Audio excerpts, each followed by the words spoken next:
Hello everyone, welcome to Alacrity Explains Anatomy. Today we're going to be looking at the anatomy of shoulder dislocation.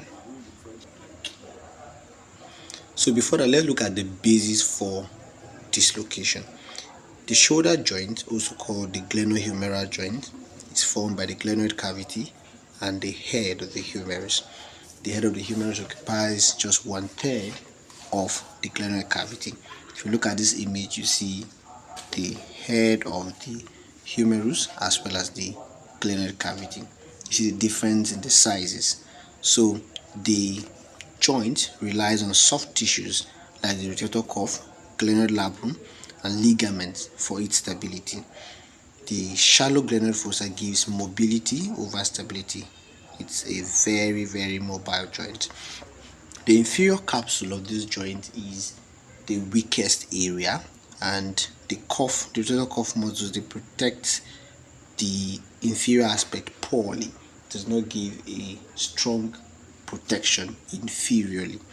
So looking further, we have the mechanisms as well as the types of this dislocation.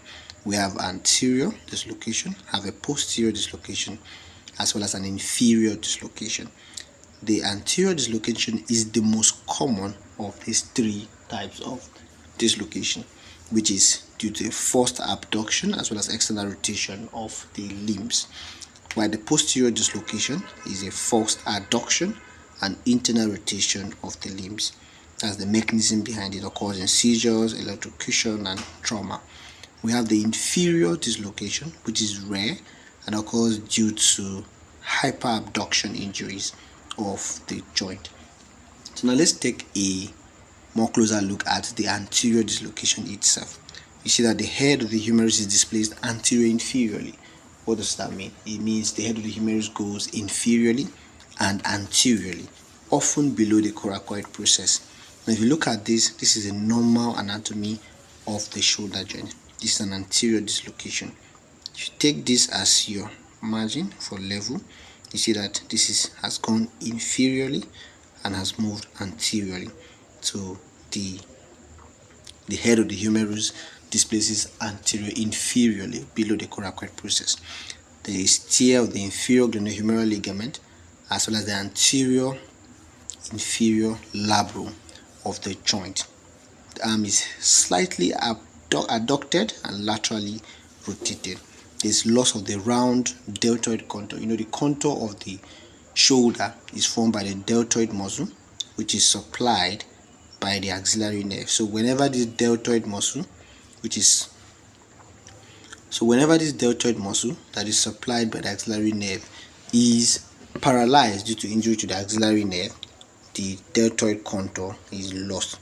You have a palpable humeral head anteriorly. You can palpate the head of the humerus anteriorly. Now let's look at the posterior dislocation. The humeral head is displaced posteriorly, and there is tear of the infraspinatus tendon as well as the posterior labrum. Arm is locked in internal rotation, and sometimes this dislocation can be mixed on X-ray. Now if you look at this, let's look at the normal. If you look at the normal and you look at the posterior dislocation and you take this as your reference, you see that for posterior dislocation is almost at the same level as the normal anatomy. So this is easily missed on X-rays compared to the anterior dislocation. The axillary nerve is most at risk because the axillary nerve lies at the level of the surgical neck. It's the surgical neck around this place. So you have the axillary nerve around there, and you have the posterior circumflex humeral artery. So now let's look at the neurovascular injury structures, the nerves and vessels that can easily be affected in the dislocation of the shoulder joint. The axillary nerve is the most at risk because it's found around, it winds around the surgical neck of the humerus. So this nerve can be easily affected. The head of the humerus stretches and compresses the nerve at the surgical neck. So how do we check if there is an affectation of the axillary nerve? We check for the regimental badge area sensation. So if there is loss of sensation at this area, we know that the cutaneous branch of the axillary nerve has been affected. We also check for deltoid abduction from 15 degrees. You know, the deltoid is responsible for abduction of the arm above 15 degrees. So we check for that. If that there's inability to abduct the arm above 15 degrees, we know that there is affectation of the paralysis of the deltoid muscle due to injury to the axillary nerve that supplies it. The posterior circumflex humeral artery, as you can see in this image, can also be affected in case of this dislocation. Now, what are the associated lesions? We have Bankart lesion, we have rotator cuff tear, and we have the fracture of the greater tubercle of the humerus. Bankart lesion is an anterior inferior glenoid labrum tear.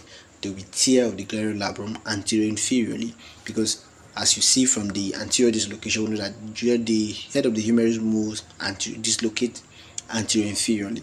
So there can be tear of this labrum, which will cause pain subsequently. So what are complications? Chronic instability from Bankart lesion, like I said, recurrent dislocation, common in the young, axillary nerve palsy, vascular necrosis, which is uncommon but is also what? Possible. So in summary, the most common dislocation is anterior dislocation. The mechanism is abduction plus external rotation. The nerve most affected is the axillary nerve. The associated lesion here is Bankart lesion. And how do we test for this? We check for the regimental badge area, lateral sensation of the shoulder, as well as the power of the deltoid by doing an abduction of greater than 15 degrees. So thank you for watching. Make sure to subscribe to Alacrity Explains Anatomy and turn on the notification button so that whenever I drop a video, you'll be notified.